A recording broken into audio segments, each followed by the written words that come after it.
Top 6 എടുത്ത് നോക്കുകയാണെങ്കിൽ ഋഷി കപ്പടിക്കാനുള്ള സാധ്യത വളരെ കൂടുതലാണ്. ഉപ്പുമുളകിലെ താരങ്ങളൊക്കെ മുടിയനെ ഇപ്പം ഇൻസ്റ്റഗ്രാമിലൂടെയും മറ്റു പ്ലാറ്റ്ഫോമിലൂടെയൊക്കെ വലിയ രീതിയിലുള്ള ഒരു പ്രൊമോഷനാണ് കൊടുത്തുകൊണ്ടിരിക്കുന്നത്. ഉപ്പുമുളകും ഫാൻസ് എന്ന് പറയുന്നത് അത്ര നിസ്സാരമായിട്ടുള്ള ഒരു ഫാൻ ബേസ് അല്ല. അത്രയധികം ഫാമിലി ഓഡിയൻസ് വാച്ച് ചെയ്യുന്ന ഒരു ഷോയാണ് ഈ ഉപ്പുമുളകും. അതേ ഫാമിലി ഓഡിയൻസ് തന്നെ വാച്ച് ചെയ്യുന്ന ഒരു ഷോയാണ് ഏഷ്യാനെറ്റിലെ ബിഗ് ബോസും. അപ്പോൾ തീർച്ചയായിട്ടും മുടിയൻ അവർ വോട്ട് ചെയ്യാതിരിക്കില്ല. ഈ ഒരു ഉപ്പുമുളകിൻ്റെ എപ്പിസോഡ് യൂട്യൂബിൽ വരുമ്പോൾ തന്നെ 16-18 ലക്ഷം ആൾക്കാരൊക്കെയാണ് ഒരു ദിവസം കൊണ്ട് കാണുന്നത്. അപ്പോൾ ഇത്രയും അധികം ആൾക്കാർ ഇഷ്ടപ്പെടുന്ന ഒരു ആളാണ് മുടിയൻ. അപ്പോൾ ഇത്രയധികം ആൾക്കാർക്ക് ഇഷ്ടപ്പെട്ട ഒരാൾ ബിഗ് ബോസിൽ വരുമ്പോൾ അവർ ആ ഒരു ഷോ കാണുന്നുണ്ടെങ്കിൽ അവർക്കായിരിക്കും മിക്കവാറും വോട്ട് ചെയ്യുന്നത്.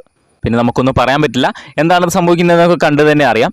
അതുപോലെ തന്നെ ശ്രീധുവിൻ്റെ കാര്യം അൺപ്രഡിക്റ്റബിൾ ആണ്. ശ്രീധുവിന് തമിഴ്നാട്ടിൽ നിന്നും അത്യാവശ്യം നല്ല രീതിയിൽ വോട്ടുകൾ കിട്ടുന്നുണ്ട്. പിന്നീടുള്ളത് അർജുനും ജാസ്മിനും ജിൻഡോയുമാണ്. അതിൽ ജിൻഡോയ്ക്കാണ് അത്യാവശ്യം നല്ല രീതിയിൽ ഫാൻ ബേസ് ഉള്ളത്.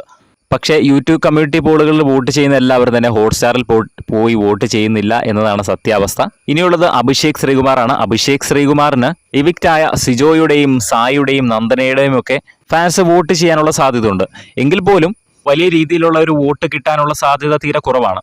എന്തായാലും ഈ ഫൈനൽ വീക്കിൽ സാധാരണ വീക്കുകളിൽ ലഭിക്കുന്ന വോട്ടുകളിലേക്കായാലും ഇരട്ടി വോട്ടുകളായിരിക്കും ഓരോ മത്സരാർത്ഥികൾക്കും ലഭിക്കുന്നത്.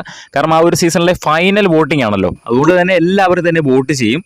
എന്തായാലും ഈ ഒരു ബിഗ് ബോസ് സീസൺ 6 കപ്പ് ഉയർത്താൻ ആഗ്രഹിക്കുന്നത് ആരാണെന്ന് നിങ്ങൾ താഴെ ഒന്ന് കമന്റ് ചെയ്യുക. അതുപോലെ തന്നെ ബിഗ് ബോസിന്റെ കൂടുതൽ ലൈവ് അപ്ഡേറ്റ്സിനായിട്ട് ചാനൽ സബ്സ്ക്രൈബ് ചെയ്യുക.